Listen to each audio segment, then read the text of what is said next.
Calandus Phillip, Alexander Thornton, Des Martinez, Michael Murphy, Zach,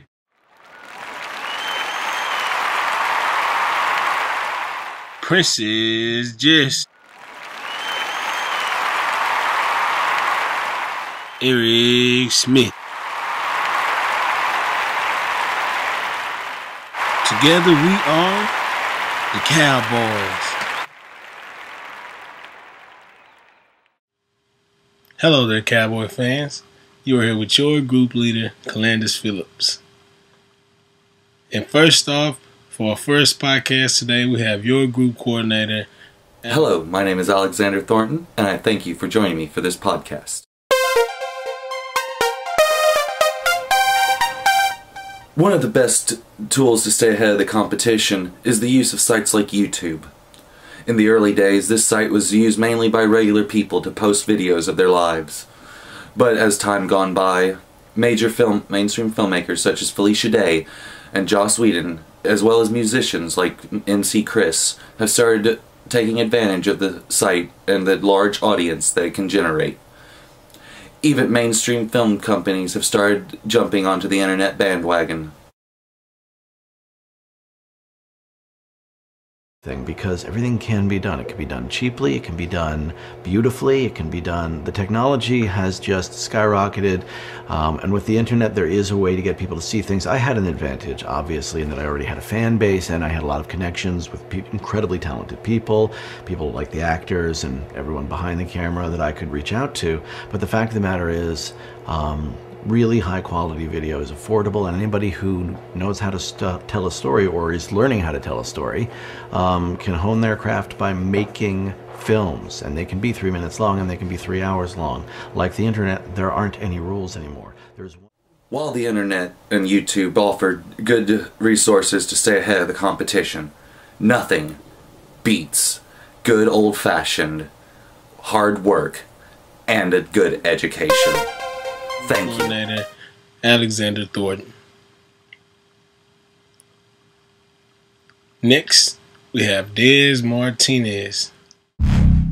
How will technology make the 2020 Olympics better, safer, and more exciting? A few things in this world we don't quite see every day or are familiar with that can make competitive sports more exciting and safe for everyone at the same time. It's holographic technology for athletes during their competitions to help them be more assertive for the needs of safety for themselves and others. The modern Olympics have been going on for 116 years now, but every year there is always someone who gets hurt in competing. Therefore, a way that can make everyone feel safer in competition is have holographic obstacles for horse competitions. It seems that there have been a lot of injuries for jockey riders, and when a multi-million-dollar horse goes down, great chances are the ending of that horse's career. That's where the holographic obstacles come in, with the computerized bases on the ground that could project holographic obstacles, such as 4-foot fences and 25-foot wide pools, replacing dangerous foreign objects. Smart landing pads for track athletes on the long jump course where pressure sensors are ready to map where exactly the athlete hits the sand and sends the recorded jump to a computer and automatically calculate the length the athlete jumped at the exact distance. Head-up goggles. Swimmers often get unaware of their standings in a race until it's over and they look at the leaderboard. Goggles with an integrated head-up display could have a live view of their competition and help racers to better pace themselves. Waterproofed with an invisible layer of hydrophobic nanoparticles, a technique currently used on cell phones and other gadgets, a tiny computer would be tucked in the lower right-hand corner of the goggles and gather information from other wild racers over a Bluetooth display on a 1/4-inch LCD. Even an automatic goalkeeper in a low-scoring game like soccer, a bad call could have a huge impact on the game. German research has developed an automated goal tracking system where it's generated a magnetic field that lay across the face of the goal. So when the ball passes through that field and hits the sensor, a chip embedded in the ball sends a signal to the ref's watch within 1/10 of a second. Next, we have Michael Murphy. Utilizing Technology to Stay Ahead of Competition by Michael Murphy.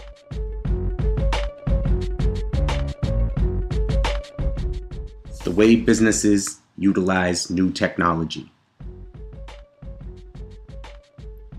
One One of these technologies is the development of social media. This gives businesses a platform that is low cost and highly effective, making it ideal for the release of new products, employee searches, and consumer feedback. Review sites are also a platform that more and more businesses are growing upon. Not only can you see what customers are saying about your company and your service, but you can also see what customers are saying about rival companies as well. Building on those reviews, you can develop customer service techniques as well as develop unique marketing plans that will get the attention of your desired demographic. Technology is always changing. There are new business services always being offered.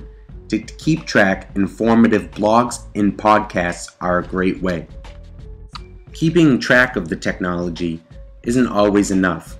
Sometimes we need to use this technology in analyzing our competition. Today, it's even easier to analyze our competition. We are able to see statistics, sales, as well as seeing their marketing plans utilized on the internet every day. What tactics are being used by your competition that you yourself could improve upon? What tactics are not helping your competition that you can avoid in the future? What are the retail of the competition's products? All these things are easily available on the internet. Utilizing technology to oversee your business. Technology has made it easier with the utilization of cell phones and computers to oversee your business. You can now track every aspect of your business from production to sale, having quality control over all of it. Technology has also made it possible to explore options both product-wise and service-wise overseas, helping the overhead. Next, we have Zach. Hello, my name is Zachary Stiles, and today I want to talk to you about staying ahead of the competition in regards to recording softwares. So we all have our recording softwares. It's used to record music, record voice. It'd be used for CDs, for movies, just depending on whatever you're going to be using it for. It could even be used for putting voices and music into video games. But your recording software is a tool that you're going to be using a lot, and it's going to be really important to you. And there's just a few main industry ones that you're going to want to use as opposed to the ones that you would start out with. Ones that you would start out with, like GarageBand. It's one that comes free on your computer, and it's one you're going to be used for fun little projects that you can do, and you're going to want to use a more powerful tool though. And when you get into the more powerful tools, you'll get into stuff like Logic. Logic is an awesome program that has guitar modulating and giant mixing board settings and all these MIDI patches that you can even dream of, and it's just an amazing program to use, and it's a powerful tool. It's an industry standard. It's something you're going to want to use. And then another industry standard would be Pro Tools. It's just another one of the main industry standards of recording softwares like Logic, and it's just something you're going to want to get into. It's going to be a tool that you're going to be so happy you started using, instead of keeping with some of the older, not as powerful programs, or even some of the newer, not as powerful programs. It's going to be something you're going to want to use. And you may be saying, well, why am I going to need to spend that much money? Or why do I really want this? Am I really going to need it? It's going to be the tools of your trade. If you need a hammer or nail, you're going to have to go buy a hammer, and you're not going to want to buy a junky one. You want to buy something that lasts and something that's going to work great. And you're going to get that when you use programs like Pro Tools 10 and Logic Pro 9. And that's what I have to say about the tools of the trade and staying ahead of the competition on that. Thank you for listening. I would like to thank everyone who made this podcast successful. It wouldn't have been much without each and every one of y'all contributing.